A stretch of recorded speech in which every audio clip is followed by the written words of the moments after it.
Everyone stared when her blind date stood up and said, "You didn't say you were paralyzed." But before she could blink back her tears, the man at the next table, one of the city's most powerful CEOs, rose to his feet. What he did next silenced the entire restaurant. Before we dive in, where are you watching from, and what kind of story do you want to see next? Drop it in the comments. And if stories like this pull you in and don't let go, go ahead, hit subscribe. I have another powerful one coming tomorrow. Now, let's get into the story. You didn't say you were like this. Poor paralyzed girl rejected at a blind date, but when the millionaire CEO at the next table saw her humiliation, he stood up and asked, "Can I have a sit?" She had spent the last 20 minutes pretending not to notice the sideways glances, the pity disguised as politeness. Rain drummed against the windows of Le Méridien, blurring the city lights into watercolor streaks. Inside, the world shrank to one table, one cruel sentence, and one woman fighting to keep her hands from trembling. Erica Pratt adjusted the napkin on her lap, trying to steady her breathing. The red dress she'd chosen, a symbol of confidence and hope, suddenly felt like a costume.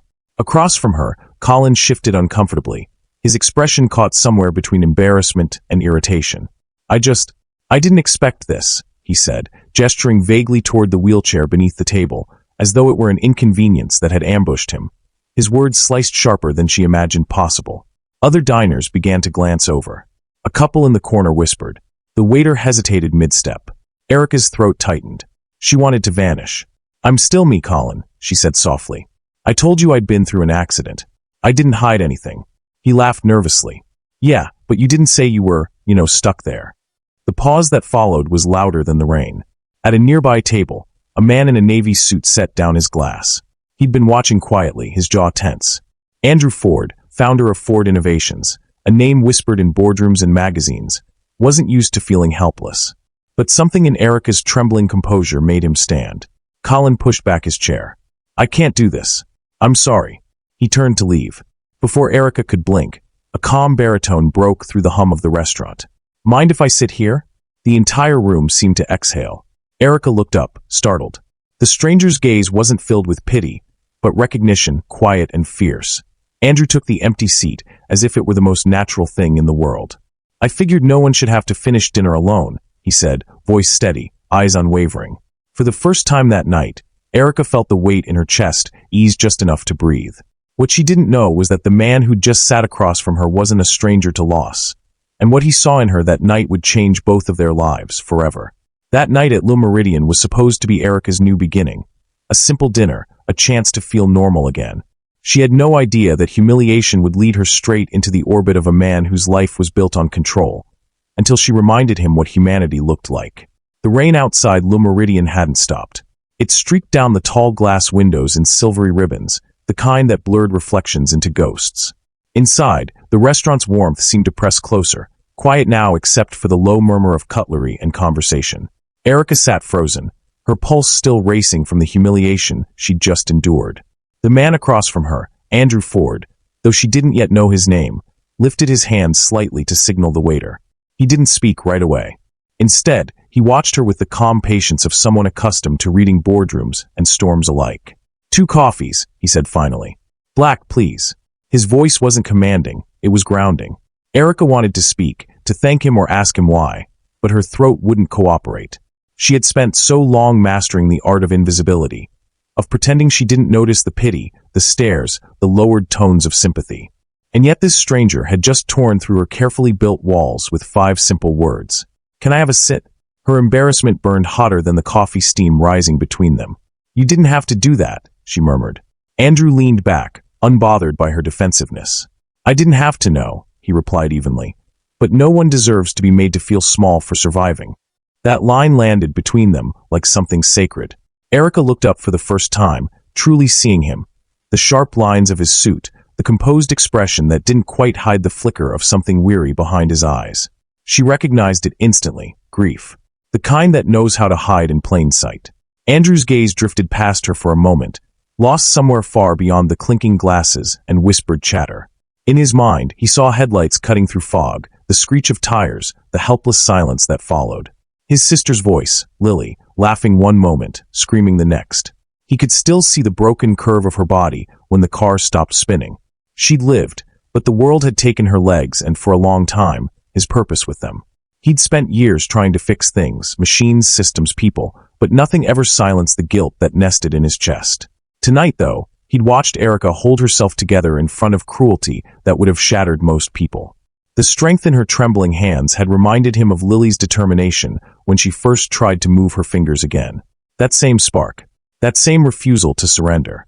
"You're awfully calm for someone who just witnessed a train wreck," Erica said finally, attempting a brittle smile. Andrew met her eyes. "Maybe I've seen worse," he said softly. The waiter returned with their coffee, breaking the fragile silence. The aroma curled between them, familiar and grounding. Erica wrapped her fingers around the cup, grateful for something to hold. She studied him now, his stillness, the faint tiredness under his eyes. This wasn't some impulsive act of charity. There was something deeper. But what? "So," she began carefully, "do you make a habit of rescuing strangers?" He smiled faintly, the first genuine smile she'd seen all evening. "Only when they don't need rescuing." She blinked, unsure how to respond to that. "I think that's your polite way of saying I looked pathetic." He shook his head. "No. You look like someone who refused to break even when it would have been easier to." Her chest tightened at that, and for a brief second, she didn't know whether to thank him or cry. "You talk like someone who's lived a few storms," she said quietly. Andrew's jaw flexed once. "Maybe I have." He didn't elaborate, and Erica didn't press. Something in his tone warned her that the truth behind those words was not easily shared. When she finally tried to leave, the carpet under her wheelchair snagged. The back wheel caught in the weave, and frustration surged before she could hide it. She reached down to free it, muttering under her breath. Without hesitation, Andrew rose from his chair. "May I?" She hesitated, pride and gratitude warring inside her, but finally nodded. He crouched beside her, not above her, not towering, just beside, and gently adjusted the wheel until it rolled free. No pity, no awkward jokes, just quiet respect. "Thank you," she said, her voice smaller now. He stood and gave a faint smile. "For the record," he said, reaching into his pocket and pulling out a simple white card, "you handled that better than most people ever could." Erica took it, her fingers brushing his. The embossed letters read Andrew Ford, Ford Innovations. She'd heard the name before. Who hadn't? The man whose tech empire changed cities, who built empires faster than others built careers. But the man standing in front of her now wasn't a headline. He was something different, something she couldn't quite define. "I should go," she said, tucking the card into her purse, "before I make any more memorable scenes." Andrew smiled again, but it didn't reach his eyes. "If that was a scene," he said gently, "it was one worth watching." Erica gave a soft, uncertain laugh. "Good night, Mr. Ford." "Andrew," he corrected. She nodded once, then turned toward the door. Outside, the rain was relentless, splashing against the pavement like 1,000 tiny memories she wished she could erase. Her reflection in the glass door looked almost fragile, until she realized she was still holding his card. Her thumb traced the raised letters, as if they might explain why a man like him cared at all. Behind her, Andrew watched as she disappeared into the rain.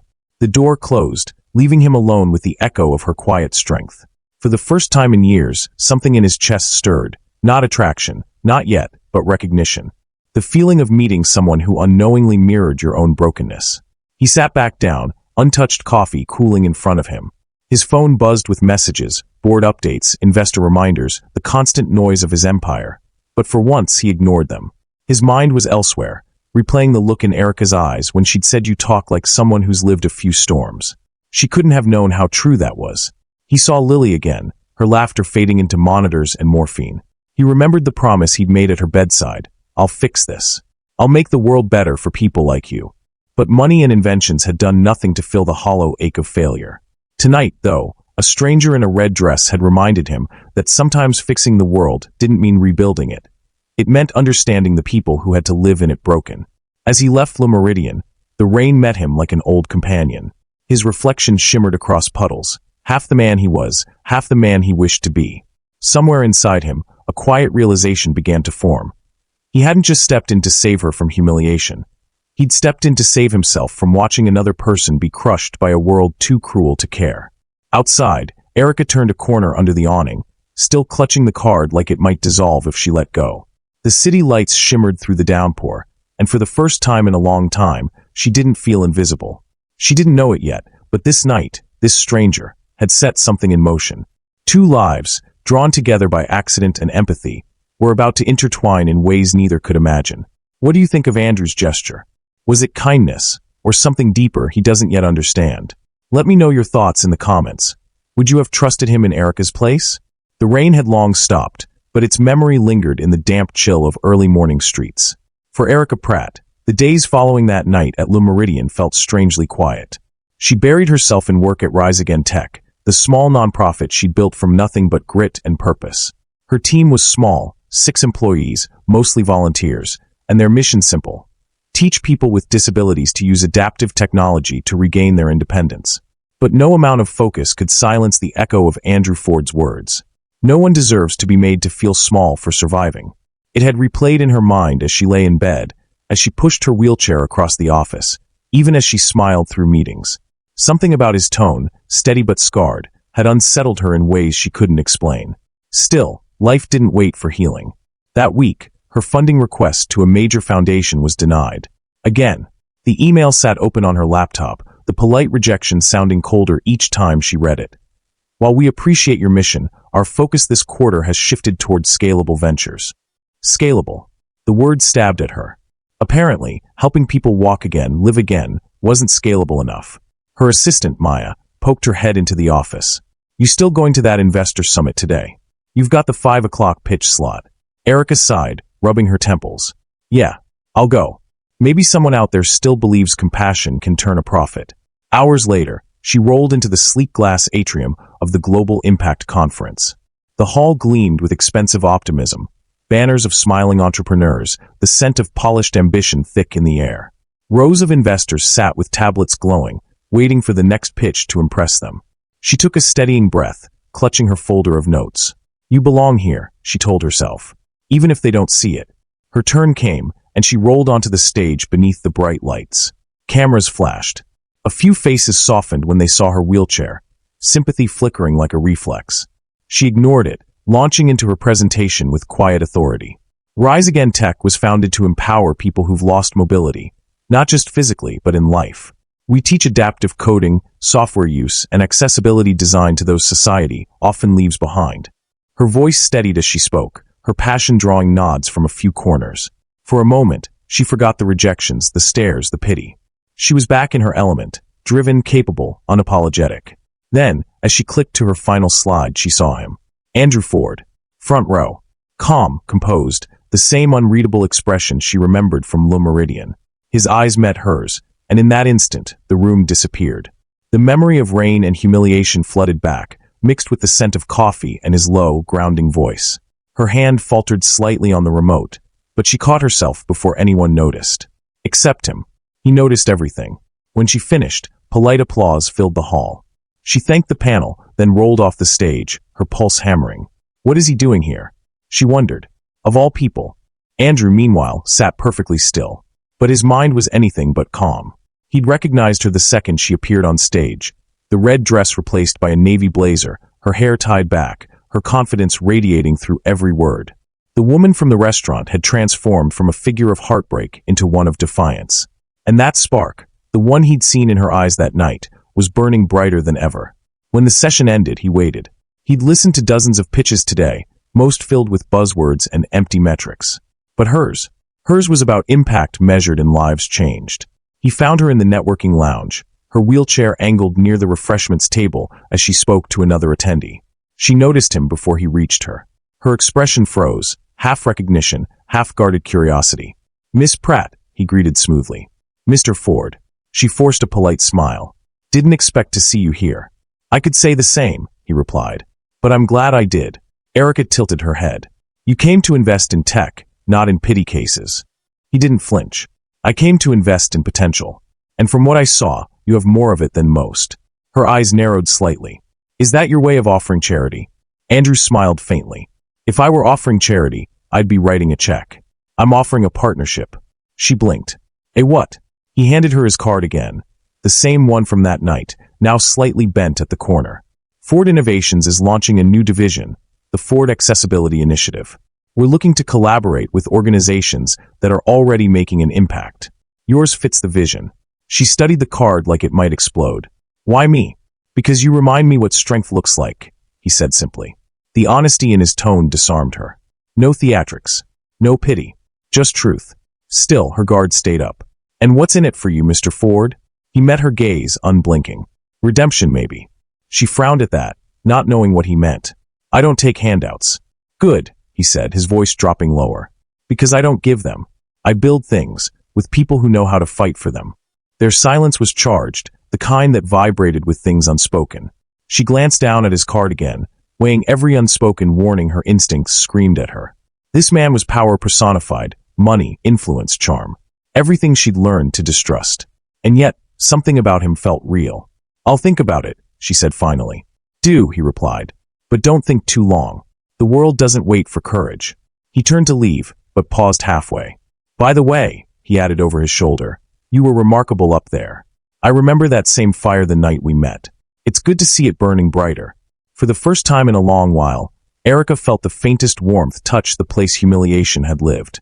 The next morning, she found an email in her inbox. The subject line read, Proposal, Ford Accessibility Initiative Collaboration. The message was brief, businesslike, but it made her pulse quicken. Dear Miss Pratt, after our conversation yesterday, I believe your organization and Ford Innovations share a common purpose. Let's discuss what we can build together. Andrew Ford. She read it twice, then a third time. The words felt like an invitation to step back into something she'd buried long ago. Hope. When she arrived at Ford Innovations headquarters 2 days later, she expected corporate coldness. Instead, she found Andrew waiting in the lobby, no assistant, no entourage. He greeted her with that same composed warmth. Ready? For what exactly? She asked. To make something unforgettable, he said. In his glass-walled office overlooking the city, he laid out the vision. Ford would provide infrastructure, global reach, and funding. Erica's nonprofit would guide the mission, ensuring technology served real people, not just profit margins. He leaned forward slightly. This isn't a handout. It's a collaboration, but only if you're willing to lead it. Her voice caught. You want me to lead your division? I want someone who knows what resilience looks like to shape what comes next, he said. And that's not me, Miss Pratt. That's you. The offer stunned her. Every instinct told her to say no, to stay safe, stay small. But another voice, quieter yet stronger, whispered that maybe this was the moment she'd been waiting for. Finally, she extended her hand. All right, but one condition. He raised an eyebrow. Name it.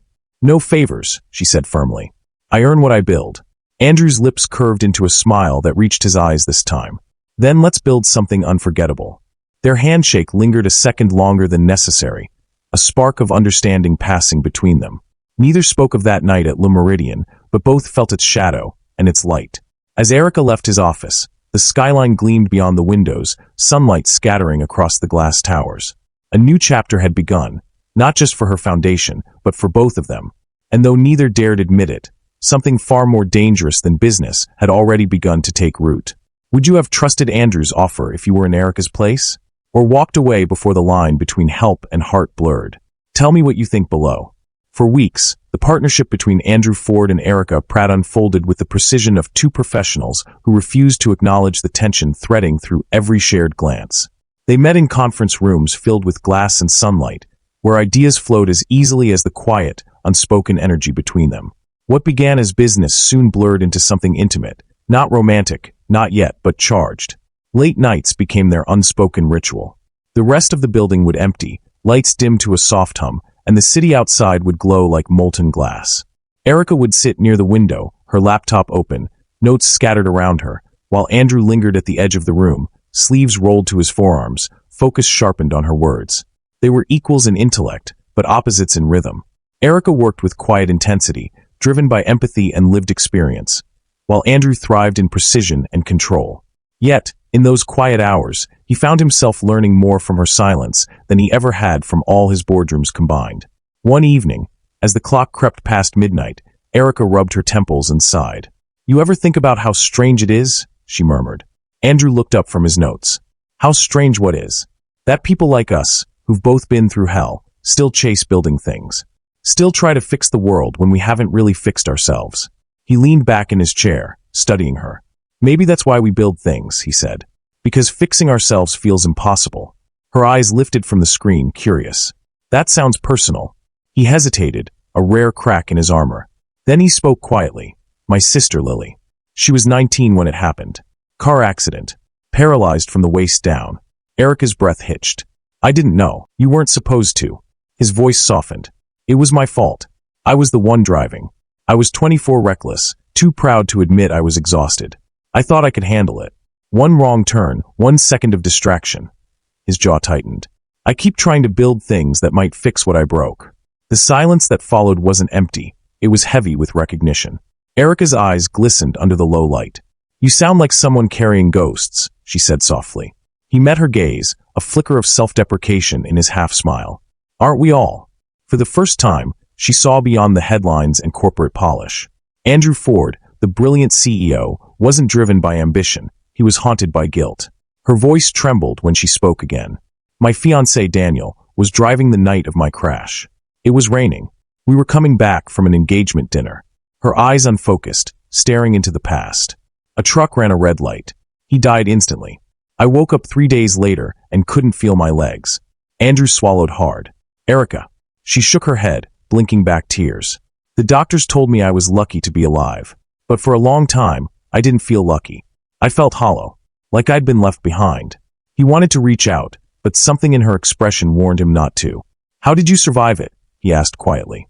She smiled faintly, a sad, knowing curve of her lips. At first, I didn't. Not really. I was alive, breathing, eating, but I wasn't living. Then one day, I met a kid in physical therapy who'd lost both legs in a biking accident. He looked at me and said, "At least you can roll yourself forward." Her eyes shimmered as she whispered. That's when it hit me. Moving forward doesn't always mean standing. Andrew exhaled, a small, almost reverent sound. You turned your pain into purpose. Or maybe, she said, I just refused to let it own me forever. Their eyes met, steady, searching, vulnerable. The distance between them felt both infinite and impossibly small. He broke the tension first, clearing his throat. You know, he said with a wry smile, you're better at giving perspective than most therapists I've paid. She laughed softly. I'll add that to my resume. He chuckled too, but beneath the laughter lingered something deeper, something neither of them dared to name. Days turned into weeks, and the Ford Accessibility Initiative began taking shape. The press releases called it innovative, inclusive, inspiring. What the headlines didn't capture were the moments behind closed doors, the way Andrew's eyes softened when Erica spoke, or how her defenses lowered each time he showed quiet respect instead of pity. But no partnership, no matter how inspiring, stays untouched by the outside world.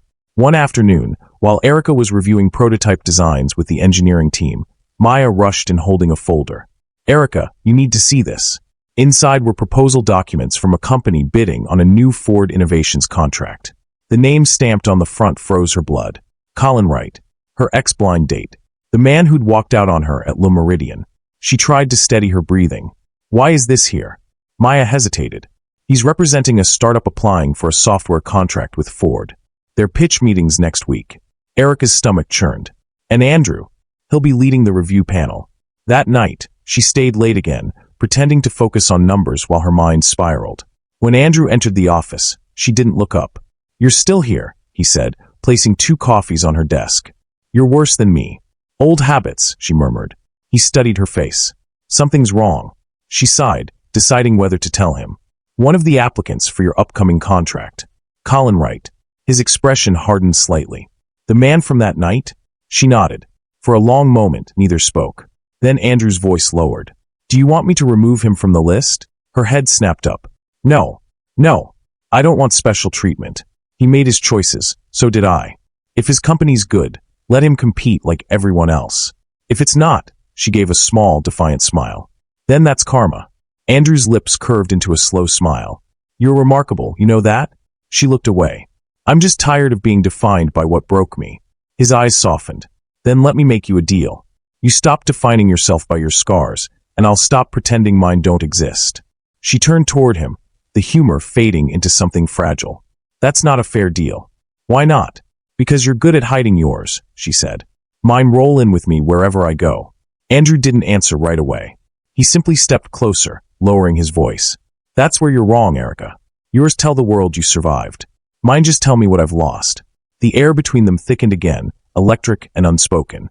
For a second, the space felt charged with something that could shatter everything they'd built. But before either could say another word, Andrew's phone buzzed. He glanced at the screen, tension flickering in his eyes. Crisis, she asked softly. He exhaled. Something like that. The corporate gala next week. The board wants us both there, to present the initiative publicly. Both of us? She asked, brow raised. He nodded. You're the face of it. I'm just the guy signing checks. She smiled faintly. That's not how the world will see it. Then let's change how the world sees it, he said. Erica looked down, then back at him. All right, Mr. Ford. I'll be there. He gave her a small nod, his expression unreadable. Good. And one more thing. She looked up. He hesitated, then said quietly, Colin Wright will be on the guest list. Her pulse quickened. You planned that? He shook his head. No. But maybe the universe did. Their eyes held. Long enough for the past to stir, for ghosts to whisper, for something unspoken to ignite again. And as she left his office that night, the city lights reflected on the glass behind her like tiny flickers of fate. Neither of them could shake the feeling that the gala wasn't just going to test their partnership. It would test the fragile, invisible thread tying them together. If your past humiliations suddenly walked back into your life, would you face it head-on like Erica, or walk away to protect your peace? Let me know what you think in the comments. The night of the gala arrived with a chill in the air and tension neither could name.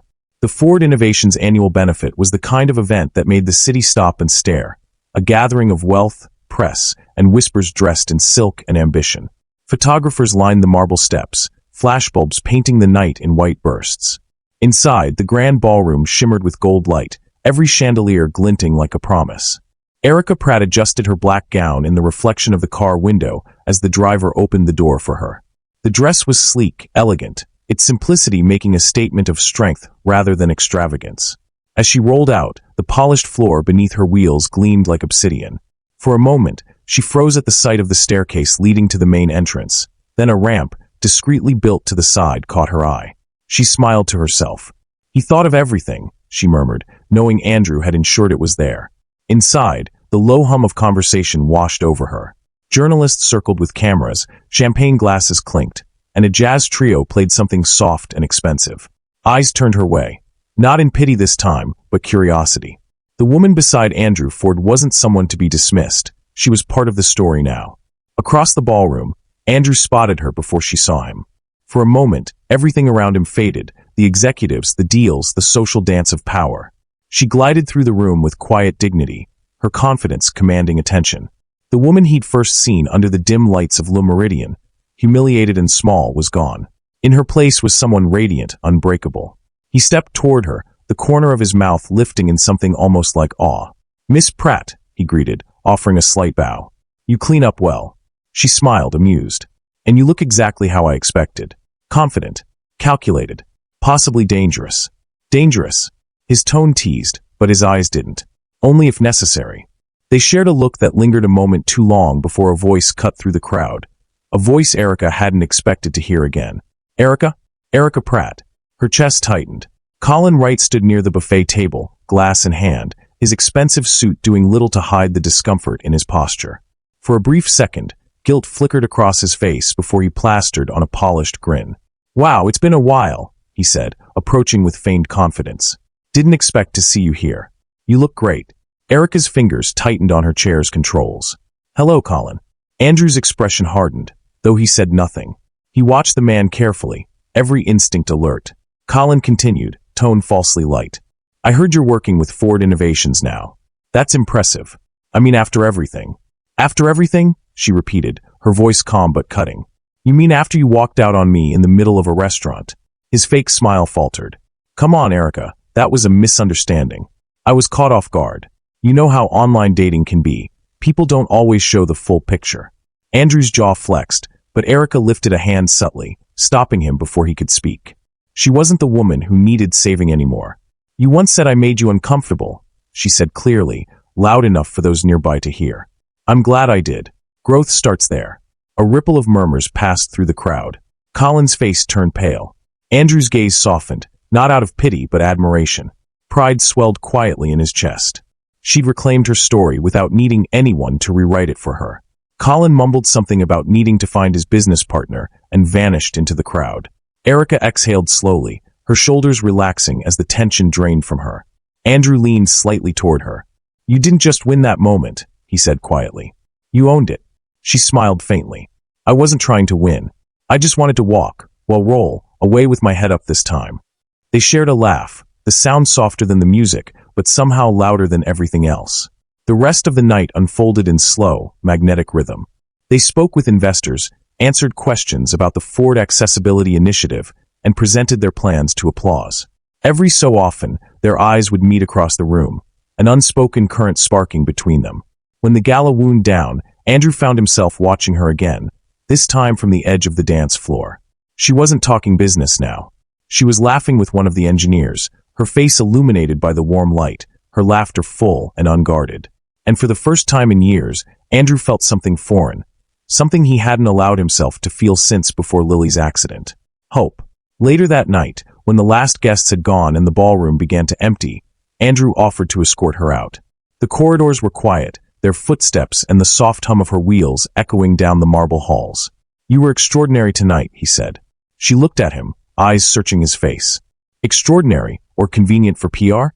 His lips twitched. Don't confuse admiration with agenda, Erica. Coming from a CEO, that's a dangerous thing to say. Maybe, he said, stepping closer, but it's true. The silence that followed wasn't awkward. It was charged, like the pause before lightning strikes. He wanted to say more, but words felt inadequate. Instead, he simply looked at her, and in that look, everything unspoken between them hung in the air. When they reached her car, she hesitated. "Andrew, thank you for tonight. For not trying to protect me when Colin showed up." "You didn't need me to," he replied softly. "You never did." Their eyes met again, and this time, neither looked away. "Good night, Mr. Ford," she said finally. "Good night, Miss Pratt." As her car pulled away, Andrew stood under the halo of the streetlight, the echo of her laughter still circling in his mind. That was the moment he realized, somewhere between her fire and her fragility, he was falling for her. But the next morning, the world had other plans. The headline hit before sunrise. CEO Andrew Ford's secret romance with wheelchair-bound partner, inside the Pity Project. By 8 a.m., it was everywhere, news feeds, gossip blogs, trending hashtags. Photos from the gala plastered across the internet. Andrew looking at Erica like she was the only person in the room, his hand resting lightly on her chair. By 9, Ford Innovation's communications team was in full crisis mode. His assistant, Dana, stormed into his office holding a tablet. "The board wants a statement by noon. They're calling it a PR liability." Andrew scrolled through the comments himself. Words like charity case, sympathy stunt, disabled damsel. His stomach turned. Meanwhile, Erica's phone wouldn't stop buzzing.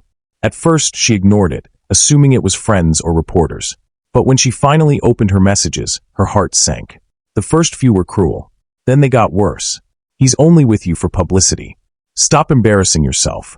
You people always need saving." Then came one that made her freeze. "You should have stayed home that night. The world doesn't want your kind." Her hand trembled as she locked the phone. The same world that had applauded her strength last night now mocked it.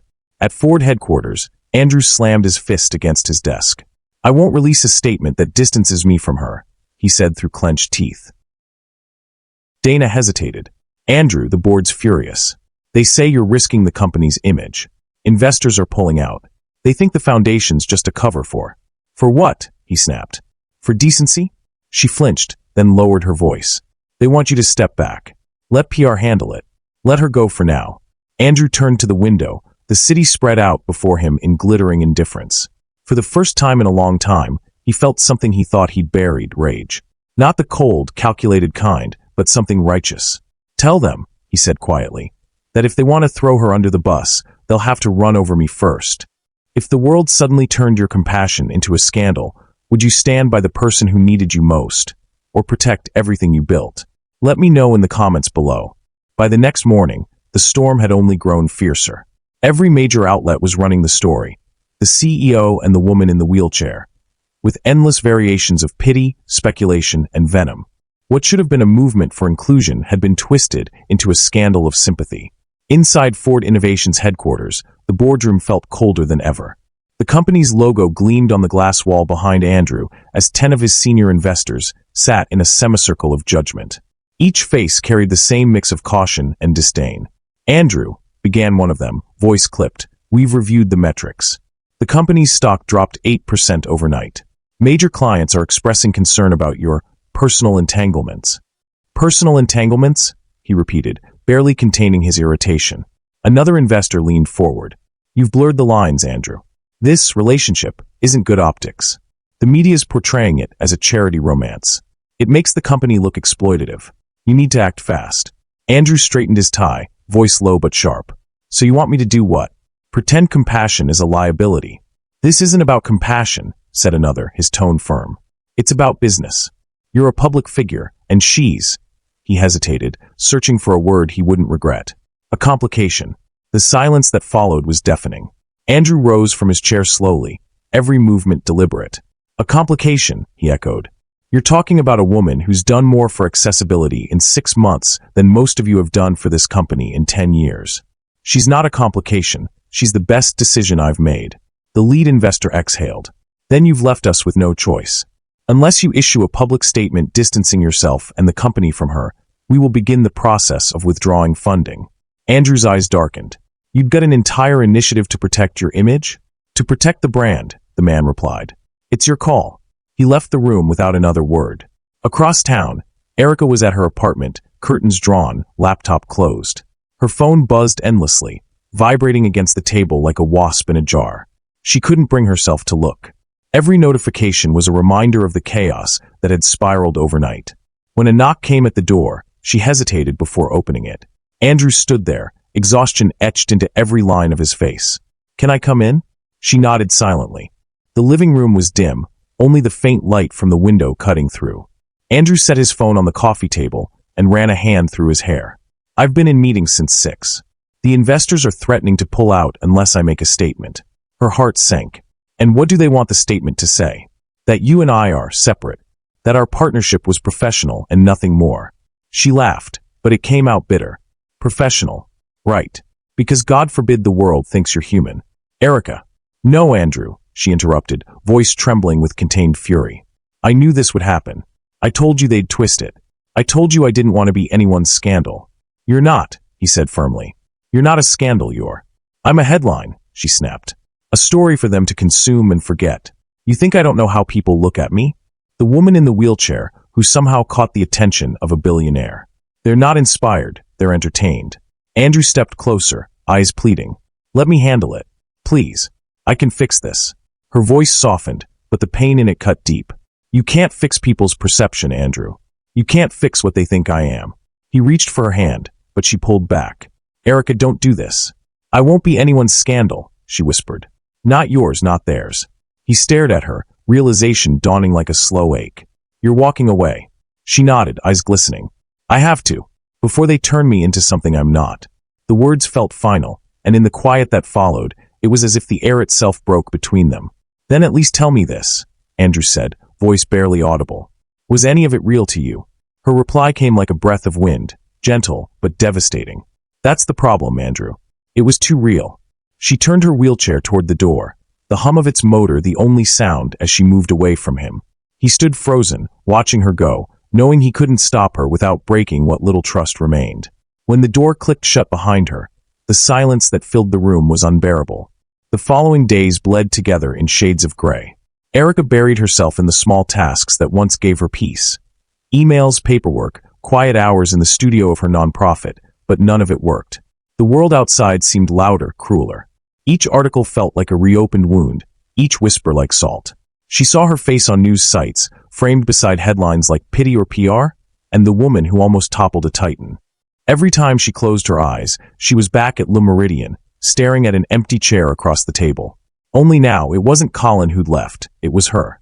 Her mind whispered cruel truths in the dark. Maybe he's better off without you. Maybe they all are. Meanwhile, Andrew faced a storm of his own.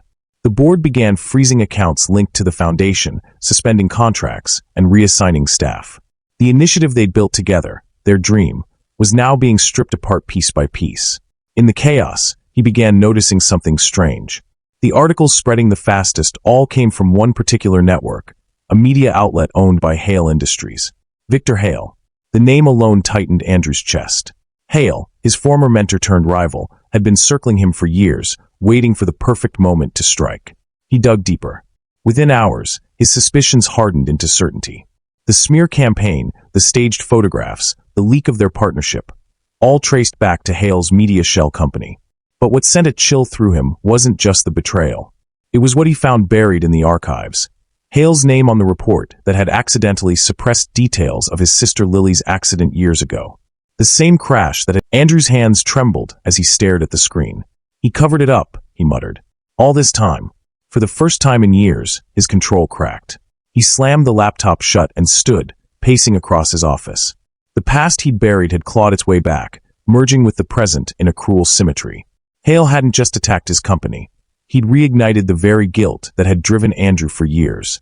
He walked to the window, city lights flickering below, rain streaking the glass just as it had that night at Le Méridien. He thought of Erica's trembling voice, her courage, her refusal to be pitted. He couldn't let it end like this. Not with her broken again. Not with Hale winning. Not with silence. Andrew reached for his phone and made a call. "Dana, clear my schedule for tomorrow," he said, his tone steady now. "Everything." "Sir," she asked, alarmed. "What are you planning?" He looked out into the storm, voice cold and resolute. "I'm going to fight back. Not just for this company, but for her. If you were in Andrew's place, facing betrayal, public humiliation, and the loss of someone you cared for deeply, would you fight back or walk away to protect yourself? Let me know what you'd do in the comments." The next morning, the world woke to something no one expected. The marble lobby of Ford Innovations was flooded with reporters, cameras flashing like lightning, their questions echoing through the glass atrium. They had gathered for what the press release called a critical company announcement. But no one knew what that meant, until Andrew Ford stepped onto the stage. The man who emerged was not the polished CEO the media had grown accustomed to. His tie was gone. His expression was steady, but his eyes, those sharp, restless eyes, burned with something raw and resolute. Behind him, a massive screen displayed the Ford Innovations logo, framed by the words accessibility, integrity, humanity. He approached the podium and waited for silence. When it came, it was absolute. "I've spent my career building an empire out of logic and numbers," he began, his voice firm but measured. "But somewhere along the way, I forgot that the real foundation of any empire isn't profit, it's purpose." The crowd shifted. A few reporters began to raise their hands, but he continued, his tone deepening. "Over the last few weeks, I've watched as the world twisted something good into something ugly. I've seen headlines call a woman's courage a publicity stunt and compassion a weakness. And I've been told, by my own investors, that I should distance myself from the very person who inspired this company's greatest work." He paused, letting the weight of the moment settle. "Her name is Erica Pratt. She is the co-founder of the Ford Accessibility Initiative. And she's the strongest person I know." The flashes intensified. The journalists leaned forward. Andrew didn't blink. "She doesn't stand when she enters a room," he said slowly, his voice breaking just slightly. "She commands it. And I will not apologize for standing beside her. Because strength isn't measured by posture, it's measured by presence. And hers has changed everything." For a heartbeat, there was silence. Then the murmuring began, soft, incredulous, spreading like a ripple through the room. Andrew continued, "I'm not here to save face. I'm here to tell the truth. The story you've all been fed, the so-called scandal, wasn't journalism. It was manipulation. A smear campaign orchestrated by a man who's made a career out of burying the truth when it's inconvenient." He pressed a button on the remote, and behind him, a series of documents appeared, emails, financial statements, memos, all with one name recurring at the top, Victor Hale. "Hale Industries," Andrew said, his tone cutting through the noise like glass. "The same company that's been trying to buy us out for years is responsible for this entire media storm. They planted the stories. They funded the tabloids. And they did it for one reason, to destroy what they couldn't control." The journalists erupted, shouting questions over one another. Andrew raised his voice above them, steady but fierce. "I kept quiet once before, when Victor Hale's negligence caused an accident that paralyzed my sister. I let him bury the evidence then, because I thought silence was strength. I won't make that mistake again." The room fell completely silent. He looked directly into the nearest camera. "You want a story? Here it is. I caused that crash. I lived with that guilt every day. But Hale Industries covered it up to protect their reputation. And now, when they couldn't buy mine, they tried to break someone innocent instead." The words hung in the air, electric, unstoppable. Andrew took a deep breath. "So I'm done hiding. Effective immediately, Ford Innovations is terminating all partnership bids with Hale Industries. We're opening a full investigation into their media subsidiaries and lobbying practices. And as for Erica Pratt, her work will continue. The Ford Accessibility Initiative will stand, whether I have a board behind me or not." He stepped back from the podium, his heart pounding. The crowd erupted, questions, shouts, applause. all blurring into white noise. Somewhere inside, for the first time in years, he felt something he hadn't dared to feel. Peace. Across the city, in her small apartment, Erica watched it all unfold on her laptop. She hadn't meant to tune in. She'd sworn she wouldn't. But when she saw his face on the thumbnail, tired, defiant, alive, something inside her refused to look away. As he spoke, she pressed a hand to her mouth, eyes flooding with tears she didn't bother to wipe away. Every word felt like a bridge rebuilt between them. He hadn't just defended her, he had exposed his own wounds to the world. When he said her name, "She's the strongest person I know," she broke. Not from sadness, but from something harder to describe. A mix of relief, pride, and love she'd tried so hard to bury. Her phone buzzed nonstop with messages, notifications, missed calls. The tone had changed. Now the world was calling him a hero, her an inspiration. But she didn't care about any of that. She closed her laptop, wiped her cheeks, and whispered, "You didn't have to do that for me, Andrew." Then softer, "But I'm glad you did." Later that evening, the world outside glowed with rain. Andrew drove through the city alone, headlights slicing through the downpour. He wasn't heading to the office or home.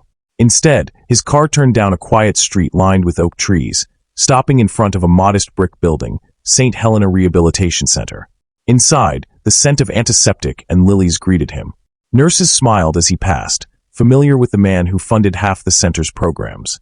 But tonight, he wasn't here as a benefactor. He was here as a brother. In the far corner of the therapy room, Lily sat by the window, sketching.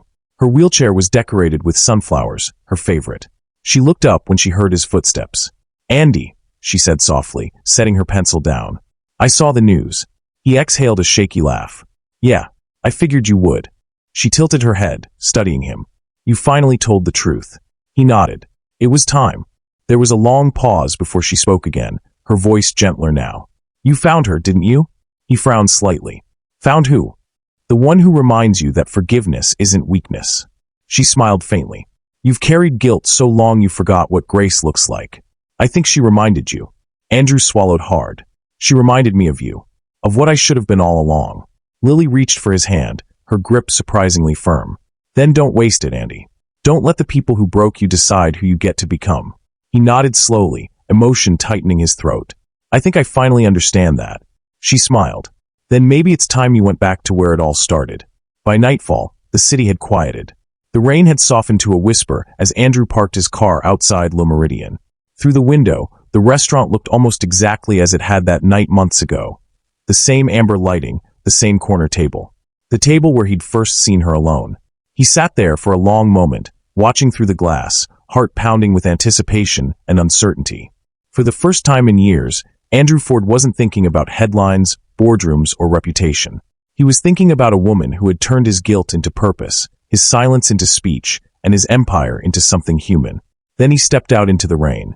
If someone you loved defended your name to the world at the cost of everything they built, would you forgive them, or fear the price they paid for it? Tell me what you'd do in the comments below.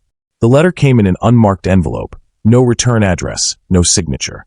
Just the elegant gold emblem of Le Méridien pressed into the seal. Erica stared at it on her kitchen table for a long time, heart thudding in her chest. It had been months since she'd last heard from Andrew. Months since the world had turned their story into noise, and both of them had gone their separate ways. She turned the envelope over in her hands. The ink shimmered faintly beneath the morning light. One table reserved. 7 o'clock. No sender, no explanation, only the name of the restaurant where everything began. Her first instinct was to throw it away. To pretend the message didn't make her heart twist in her chest, didn't make her want to believe that maybe, just maybe, some stories didn't end where they broke. But as the clock crept closer to evening, the thought of not going felt heavier than the fear of going. That night, rain whispered against the pavement, the city bathed in soft silver light. When Erica arrived at Le Méridien, her reflection shimmered in the glass doors, older, stronger, and yet still a little afraid. The maitre d' recognized her instantly, his expression kind. "Miss Pratt," he said softly, "your table's ready." She hesitated. "Who made the reservation?" He smiled faintly. He didn't give a name. Said you'd know. The restaurant was quieter than she remembered. The same warm amber glow, the same faint hum of jazz floating through the air. The same window seat where her heart had once shattered. And as she moved toward it, her chest tightened. Every detail pulled her back to that night. The pitying stares, the sharp words, the man who'd walked away, and the stranger who hadn't. The table was set for two. A A single white rose stood in the center, its petals catching droplets from the condensation on the window. The rain outside painted the city in slow-moving light. She took a breath and wheeled closer, her fingers brushing the edge of the linen. Then she heard footsteps. Andrew appeared from the far end of the restaurant, his figure reflected in the polished floor. There was no arrogance in his stride tonight, none of the boardroom steel she'd once associated with him. His navy coat was damp from the rain, his hair tousled, his expression unguarded. He stopped a few steps away, his voice quiet but steady. "Can I have a sit?" The question hit her like a heartbeat, soft, familiar, and impossibly full. Erica felt tears sting her eyes, but this time they weren't from humiliation. She smiled through them. "You already did," she whispered. Andrew exhaled, the tension melting from his shoulders as he sat across from her. The same way he had that night so long ago, only now the silence between them was filled with meaning instead of pity. For a long time, neither spoke. The rain provided its rhythm, tapping gently against the glass. Finally, Andrew broke the quiet. "I didn't know if you'd come." "I almost didn't," she admitted. "But curiosity's always been my downfall." He chuckled softly, but his eyes stayed serious. "I deserve that." "You did," she said, then paused, her tone softening. "But I also know you've been through hell since then." He leaned forward, elbows on the table. "I thought I could protect everything by controlling it. The company, the headlines, my guilt, even you. But you can't love something by trying to fix it. You can only love it by seeing it." Her breath caught. "Andrew." He shook his head gently. "Let me finish." His gaze met hers, clear and steady. "You made me see that real strength doesn't always stand. Sometimes it sits quietly, faces the world, and refuses to apologize for surviving. You taught me that. You are that." Tears slipped down Erica's cheeks before she could stop them. "You don't have to say this," she whispered. "You've already done enough." He smiled faintly. "I'm not saying it to undo the past. I'm saying it because it's the truth." She swallowed hard, her hands trembling slightly on the tablecloth. "You could have rebuilt your empire without me."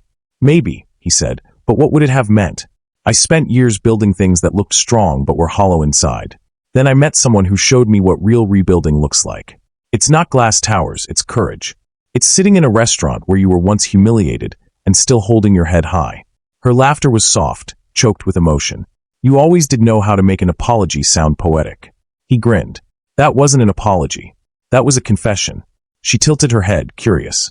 "And what are you confessing, Mr. Ford?" He leaned closer, his voice barely above the hum of the music. "That somewhere between admiration and chaos, I fell in love with you. Not out of guilt, not out of sympathy, but because you remind me what it means to live without fear." The room had fallen silent without either of them noticing. Even the waitstaff had stopped moving. The air between them pulsed with something delicate and electric. Erica's voice trembled when she spoke.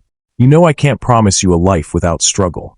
"I don't want a life without struggle," he said. "I just want one with you in it." Her tears spilled freely now. "You're impossible." He reached across the table, his fingers brushing hers. "Maybe. But I think we've both learned impossible isn't the same as hopeless." For a moment, everything else disappeared. The city outside, the stairs, the headlines, the noise. There was only the sound of rain, the steady rhythm of redemption. Andrew stood, moving around the table until he was beside her.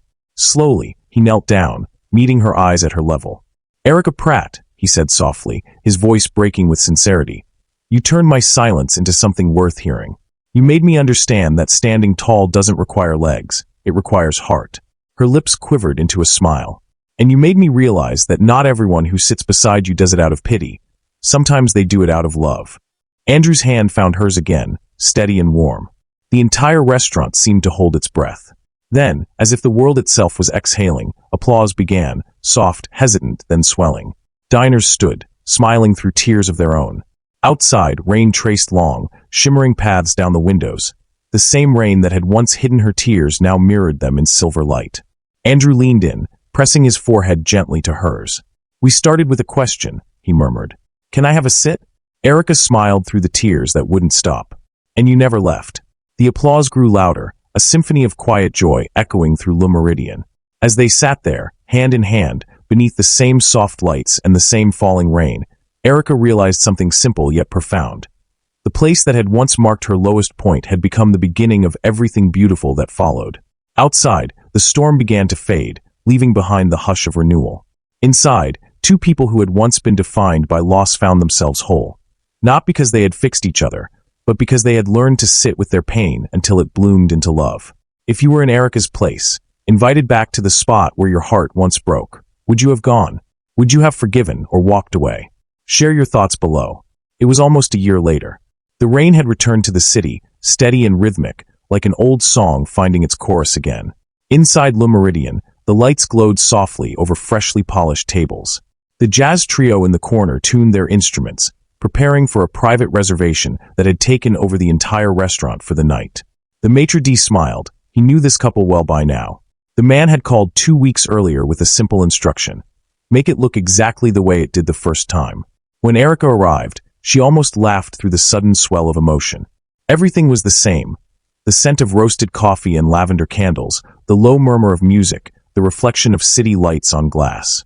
But this time, there was no tremor in her chest, no weight of pity hanging over her like fog. She was no longer the woman who'd been left behind. She was Erica Pratt, co-founder of the Ford Pratt Foundation, a name now spoken across continents with respect and hope. At the far end of the restaurant, Andrew stood waiting. His dark suit was perfectly tailored, but there was a softness in his eyes that didn't belong to any CEO. He'd traded the armor of confidence for something far rarer: peace. When he saw her, he didn't speak at first. He just watched her glide through the doorway, the grace in her every movement quiet but unshakable. "Déjà vu?" he asked finally, his voice low and warm. She smiled. "Except this time, I don't feel like running." He walked toward her, and the years of pain, chaos, and rebuilding seemed to fold into that single moment. "You never ran," he said gently. "You just learned how to face storms better than anyone else." They sat at the same table, the one by the window where humiliation had once been born but now had transformed into history. A single white rose rested in a small crystal vase. The staff disappeared discreetly, leaving them alone under the golden glow of the chandeliers. As the music began, Andrew reached into his pocket, his heart hammering harder than it had the night of his first board meeting. He stood, circled the table, and then, just as he had done before, knelt beside her wheelchair. Erica's breath caught. "Andrew." He smiled softly, the rain outside catching in the reflection of his eyes. "You taught me that courage isn't in walking," he said, his voice trembling. "It's in refusing to stay down. And because of you, I finally know what it means to rise without standing." He opened the small velvet box. Inside, a delicate ring glimmered under the light, platinum, set with a single diamond surrounded by an intricate band shaped like intertwining vines. Tears welled in her eyes. "Andrew, He shook his head gently, pressing a finger to her lips. "I spent years thinking power was about being untouchable. But real power? It's in choosing to stay, to feel, to rebuild. You showed me that. So now I'm asking you, Erica Pratt, will you build the rest of this life with me?" For a moment, the world seemed to still. Even the rain outside softened, as if the city itself held its breath. Erica's chest rose and fell as emotion flooded through her. She didn't answer with words at first, just a trembling nod as tears streamed freely down her cheeks. Then, through the thickness of her voice, came the words that made the entire night collapse into beauty. "Yes," she whispered. 1,000 times yes.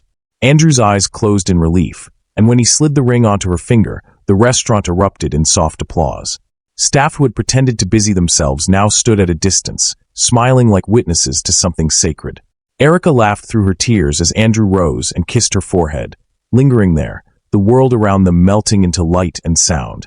"You realize," she teased, her voice cracking with joy, "that you've just proposed in the same place you crashed my worst date in history." He grinned. "That was the smartest interruption of my life." They spent the rest of the evening talking and remembering, about the first awkward coffee, the nights of quiet work in the office, the storm that nearly destroyed everything. But when they spoke of the pain, it no longer held power over them. It had been transformed into meaning. Months later, the Ford Pratt Foundation became an international movement. Their motto, "Access is Dignity," appeared on banners, billboards, and university walls. Governments invited them to consult on urban accessibility programs. New startups emerged under their mentorship, designing technologies that gave independence and voice to those long ignored. Andrew stepped back from the corporate spotlight, letting the foundation speak louder than his name. And Erica, no longer the woman society pitted, became its face and its heart, a living symbol of resilience. When she gave speeches, she didn't talk about tragedy. She talked about beginning again. 1 year later, Le Méridien unveiled a new edition, a bronze plaque mounted near the very table where their story had begun. It read, "Where courage met compassion. Where love asked, Can I have a sit? On the day of the unveiling, reporters and philanthropists crowded the room, but one figure stood quietly apart, a young girl, perhaps 8 or 9, with curious eyes and a notebook in hand. She traced her small fingers over the engraved letters, whispering them softly under her breath. Her mother smiled from nearby. You like it, Lily? The girl turned, her smile as bright as her mother's once was. It's beautiful. That's where they met, right? Andrew nodded, standing behind her, a little older now, lines of joy around his eyes. That's right, sweetheart. That table changed everything. Lily tilted her head thoughtfully. Did Mommy save you? He knelt beside her, brushing a strand of hair from her cheek. In every way that mattered, he said softly. She rescued me from a life without meaning. Lily looked back at the plaque, her eyes shimmering. Then maybe one day I'll find a table like that too. Andrew smiled, wrapping his arm around her shoulders. You don't have to find one, Lily. Sometimes courage finds you when you least expect it. The camera would pull back then, the restaurant glowing under the golden light, rain beginning again outside the window, washing the city clean. The plaque shimmered faintly in the reflection, the rose still blooming on the table beside it. 2 stories intertwined forever. The man who learned to bend, and the woman who taught the world to rise while seated. And as the screen faded to black, Erica's voice would echo softly over the final scene. He didn't rescue the girl in the wheelchair. She rescued him from a life without meaning. Thanks so much for watching till the end. If this story moved you, you're going to love what's coming next. It's even more surprising and emotional than this one. Go ahead and click the story on your screen right now, and see you in the next story.